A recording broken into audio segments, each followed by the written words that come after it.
नमस्कार सर. बोला ना. तर सर आज आहे 25 सप्टेंबर.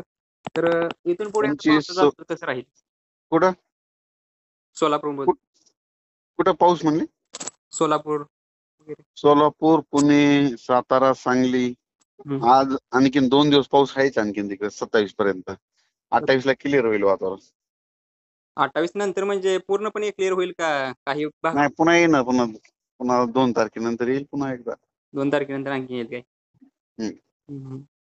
म्हणजे शेतकऱ्यांचे बरेच शेतकरी असे विचारणं येत होते की म्हणजे आता त्यांना सोयाबीन वगैरे काय शेतकऱ्यांचं राहिले ना काढ. सध्या सोयाबीन काढायला आहे, थोडं हा. उघड देणार आहे आता. तेच की मग त्यांच्या विचारणा होत होती की पंजाब सरांना विचारणा उघाड कधीपासून भेटणार आहे? 28 पासून.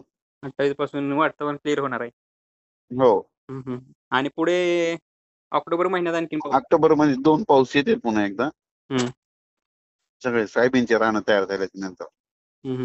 म्हणजे आता सोयाबीन काढण्यासाठी शेतकऱ्यांना म्हणजे वातावरण उघडणार आहे हो 28 पासून.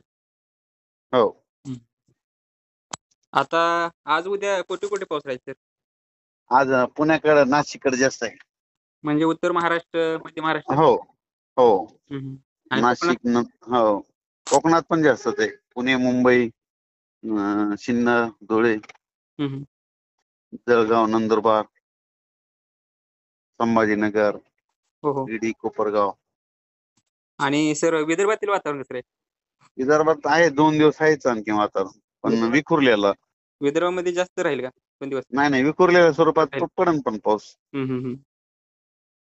म्हणजे जास्त प्रमाणात राहणार नाही, काही प्रमाणात. हो.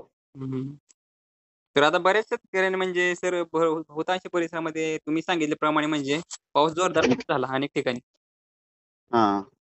तुम्ही सांगितलं त्याप्रमाणे म्हणजे बऱ्याच ठिकाणी शेतकऱ्यांनी अशी कमेंट आली की म्हणजे पंजाब सरांनी सांगितले त्याप्रमाणे आमच्या भागात म्हणजे जोरदार पाऊस झालेला आहे. हो. आणि त्याचबद्दल म्हणजे आता शेतकऱ्यांची विचारणा तीच सुरू आहे ना की आमचा पाऊस कधी उघडणार आता. 28 पासून वातावरण क्लिअर होणार.